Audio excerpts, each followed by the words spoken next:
तो एक्चुअली इस टेबल का इनर्शिया होता है। जब हम इस पर फोर्स लगाते हैं इसकी स्टेट चेंज करने के लिए, तो ये उसके बैकवर्ड डायरेक्शन में फोर्स जनरेट करता है जो कि उसको रेजिस्ट करती है। यानी कि अब हमारी जो इसकी रेजिस्टेंस फोर्स है वो डिपेंड करती है इसके मास पर। तो जितना ज्यादा मास होगा उतनी ज्यादा रेजिस्टेंस होगी। इसलिए भारी ऑब्जेक्ट्स होते हैं, हैवी ऑब्जेक्ट्स होते हैं, उनको मूव करवाना मुश्किल काम होता है। तो स्टूडेंट्स, अगर हम इसकी रेजिस्टेंस से ज्यादा फोर्स लगाएंगे तो टेबल मूव करना शुरू हो जाएगा। Students, today we are going to understand Newton's laws of motion. तो सबसे पहले हम ये समझेंगे कि न्यूटन्स लॉज एक्चुअली है किस बारे में। तो स्टूडेंट्स, न्यूटन्स लॉज जो है वो मोशन को एक्सप्लेन करते हैं, मोशन के बारे में इंफॉर्मेशन देते हैं under the Newtonian mechanics. Newtonian mechanics में रहते हुए, न्यूटोनियन मैकेनिक्स के लॉज को फॉलो करते हुए जो मोशन होती है ऑब्जेक्ट्स को, उनको न्यूटन्स लॉज जो है वो एक्सप्लेन करते हैं, उनके बारे में इंफॉर्मेशन बताते हैं। तो स्टूडेंट्स, जो फर्स्ट लॉ ऑफ मोशन है न्यूटन का, वो ये है कि अगर कोई ऑब्जेक्ट रेस्ट में है तो वो रेस्ट की स्टेट में रहेगा, और अगर कोई ऑब्जेक्ट जो है वो मोशन में है तो वो मोशन की स्टेट में रहेगा। यानी कि हम इसे कह सकते हैं an object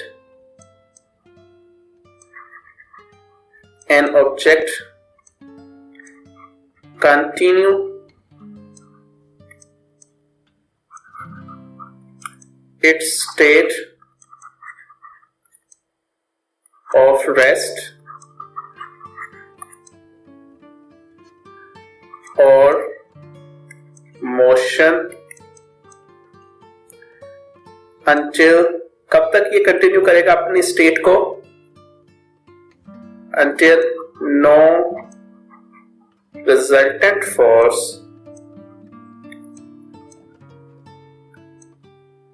acts on it, जब तक उस पर रिजल्टेंट फोर्स एक्ट नहीं करेगी। फॉर एग्जाम्पल, जैसे स्टूडेंट यहाँ पर मैं एग्जाम्पल लेता हूँ, ये बुक्स है, ये टेबल पर पड़ी हुई है, तो ये टेबल पर पड़ी रहेंगी जब तक इन पर कोई नेट फोर्स अप्लाई नहीं होती।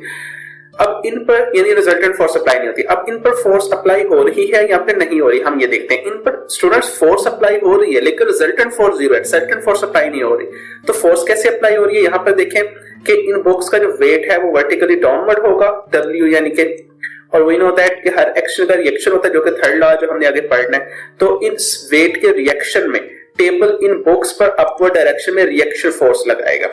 ये दोनों फोर्स इक्वल होती हैं बट अपोजिट डायरेक्शन में होती हैं। यानी कि अगर इन बॉक्स का वेट 10 न्यूटन डाउनवर्ड है तो टेबल भी इन बॉक्स पर जो फोर्स लगाएगा वो 10 न्यूटन अपवर्ड डायरेक्शन में लगाएगा, यानी कि नेगेटिव डायरेक्शन में। यहाँ पर मैं नेगेटिव मेंशन कर देता हूँ। तो इस तरह ये दोनों फोर्सेस इक्वल तो होती हैं बट अपोजिट डायरेक्शन में होती हैं, जिसकी वजह से ये दोनों फोर्सेज आपस में कैंसिल आउट हो जाती हैं। यानी कि इन दोनों फोर्सेस का रिजल्टेंट जीरो हो जाता है, 10 - 10 जो है वो जीरो आ जाएगा। तो रिजल्टेंट फोर्स अप्लाई नहीं हो रही स्टूडेंट्स, फोर्स तो अप्लाई हो रही है पर रिजल्टेंट फोर्स अप्लाई नहीं हो रही, जिसे हम नेट फोर्स भी कहते हैं। तो हम इस वजह से कहेंगे रिजल्टेंट फोर्स जीरो है, तो इट्स मीन कि ये अपनी रेस्ट की स्टेट को ही कंटिन्यू करेगा, अपनी स्टेट को चेंज नहीं करेगा। स्टूडेंट, एक और एग्जांपल ले लेते हैं। जैसे कार है, कार जो है लेट्स सपोज कि एक वेलोसिटी से मूव कर रही है एक डायरेक्शन में। लेट्स सपोज कि इसकी वेलोसिटी जो है 20 मीटर पर सेकंड है। लेट्स सपोज 20 मीटर पर सेकंड की वेलोसिटी से ये कार जो है वो नॉर्थ की डायरेक्शन में मूव कर रही है। लेट्स सपोज इस तरफ नॉर्थ है। अगर हम इस कार का इंजन ऑफ कर दें तो ये कार कंटिन्यूअस मोशन में मूव करती रहेगी, यानी स्ट्रेट लाइन में मूव करती रहेगी, ये स्टॉप नहीं होगी।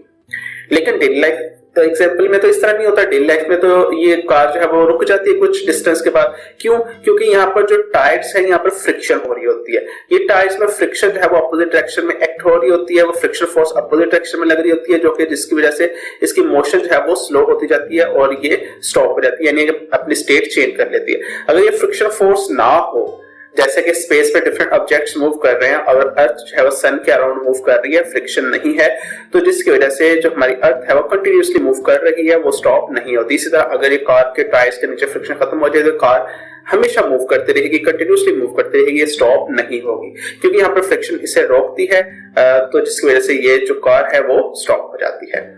तो स्टूडेंट्स, ये है फर्स्ट लॉ ऑफ मोशन, यानी कि अगर कोई ऑब्जेक्ट मोशन में है तो वो हमेशा मोशन में रहेगा, अगर कोई ऑब्जेक्ट रेस्ट में है तो वो रेस्ट में रहेगा until non resultant force act on it. In real case जो कार होती है इस पर नेट फोर्स एक्ट हो रही होती है बैकवर्ड डायरेक्शन में, क्योंकि फॉरवर्ड डायरेक्शन में हमने फोर्स खत्म कर दी है, तो बैकवर्ड डायरेक्शन में जो फ्रिक्शन फोर्स है वो एक्ट हो रही है, उसको बैलेंस करने के लिए कोई फोर्स नहीं लग रही, जिसकी वजह से ये कार जो है वो स्टॉप हो जाती है। अगर हम उतनी ही कार पर फोर्स फॉरवर्ड डायरेक्शन में लगाएं जितनी फ्रिक्शन बैकवर्ड डायरेक्शन में अप्लाई हो रही है, तो दोनों फोर्सेस एक दूसरे को कैंसिल आउट कर देंगे और जो कार है वो कंटिन्यूअसली मोशन करती रहेगी। तो स्टूडेंट्स ये फर्स्ट लॉ ऑफ मोशन है, उसके दोनों एग्जांपल्स को मैंने जो है एक्सप्लेन कर दिया है। अब जो फर्स्ट लॉ ऑफ मोशन है ये इनर्शियल प्रॉपर्टी को भी एक्सप्लेन कर रहा है, यानी इसे हम लॉ ऑफ इनर्शिया भी कहते हैं इन अदर वर्ड्स। अब इनर्शिया क्या होता है? इनर्शिया ऑब्जेक्ट की प्रॉपर्टी होती है जो कि रेजिस्ट करती है जब हम किसी भी ऑब्जेक्ट की स्टेट को चेंज करने की कोशिश करते हैं। जैसे फॉर एग्जांपल ये टेबल है, अगर मैं टेबल पर यहाँ पर फोर्स अप्लाई करता हूँ, यहाँ पर 10 न्यूटन, ठीक है, और ये टेबल मूव नहीं करता, लेट्स सपोज, तो हमारी फोर्स कहाँ जा रही है? बैलेंस हो रही है, कहाँ जा रही है? नहीं। क्यों नहीं मूव कर रही टेबल हमारी? हालांकि हम फोर्स भी अप्लाई कर रहे हैं। फॉर एग्जांपल जो टेबल है उसका मास ज्यादा है, वो भारी है, तो ये टेबल मूव नहीं करेगा। तो हमारी फोर्स को बैलेंस कौन कर रहा है? अब हम दूसरी तरफ से तो कोई फोर्स नहीं लगा रहे, तो एक्चुअली इस टेबल का इनर्शिया होता है। जब हम इस पर फोर्स लगाते हैं इसकी स्टेट चेंज करने के लिए, तो ये उसके बैकवर्ड डायरेक्शन में फोर्स जनरेट करता है जो कि उसको रेजिस्ट करती है। यानी कि अब हमारी जो इसकी रेजिस्टेंस फोर्स है वो डिपेंड करती है इसके मास पर, तो जितना ज्यादा मास होगा उतनी ज्यादा रेजिस्टेंस होगी। इसीलिए भारी ऑब्जेक्ट्स होते हैं, हैवी ऑब्जेक्ट्स होते हैं, उनको मूव करवाना मुश्किल काम होता है। तो स्टूडेंट्स अगर हम इसकी रेजिस्टेंस से ज्यादा फोर्स लगाएंगे तो टेबल मूव करना शुरू हो जाएगा। तो आप जो है ज्यादा फोर्स लगाएंगे तो टेबल मूव कर जाएगा, उसकी रेजिस्टेंस कम हो जाएगी तो हम फोर्स ज्यादा हो जाएगी हमारी, तो वो मूव करना शुरू कर देगा। तो इनर्शिया जो है वो क्या है? प्रॉपर्टी है किसी भी ऑब्जेक्ट की। तो इनर्शिया क्या है? यहां पर मैं लिख देता हूं, inertia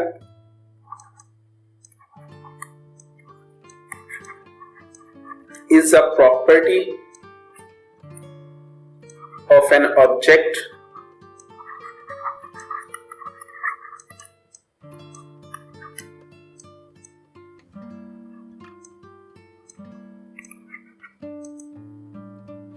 which resist sudden change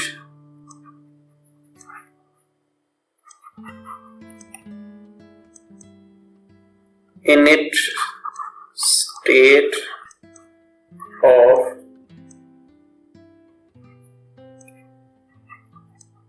rest or motion।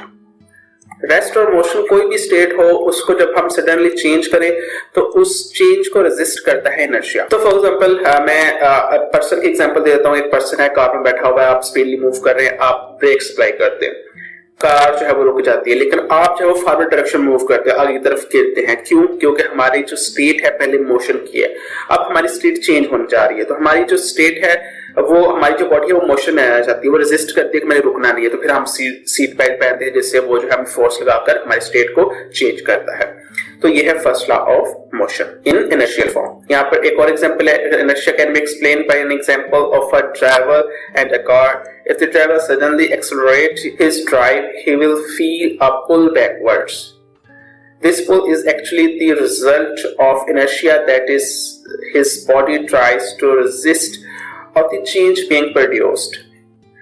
It tries to stay in its previous rest position. Similarly, if a sudden brake is applied, the body throws itself forward. This is also because of the same reason, inertia. The forward motion of the body is resisted by the brakes, but the body still wants to keep on moving forward. Okay? वही example जो मैंने अभी आपको समझाई है उसी को लिखा हुआ है। तो पहले क्या, अगर आप एक कार में बैठे हुए हैं और कार रेस्ट में है, व्हीकल रेस्ट में, आप मूव करना स्टार्ट करते हैं, सडनली कार को मूव करते हैं तो आप पर बैकवर्ड डायरेक्शन में पुल लगता है, क्योंकि आपकी बॉडी रेस्ट में होती है तो रेस्ट में आना चाहती है, लेकिन कार जो है वो मोशन में आ जाती है, मूव करना शुरू हो जाती है। आप मूव नहीं कर रहे होते तो आप पर फोर्स लगती है, आपकी स्टेट जो जाती है रेस्ट में, तो बैकवर्ड डायरेक्शन में मूव करती है, रेजिस्ट करती है। तो कार जो फॉरवर्ड डायरेक्शन में मूव कर रही है तो आपकी बॉडी रेजिस्ट करती है बैकवर्ड डायरेक्शन में, तो आप पर बैकवर्ड डायरेक्शन में पुल लगता है।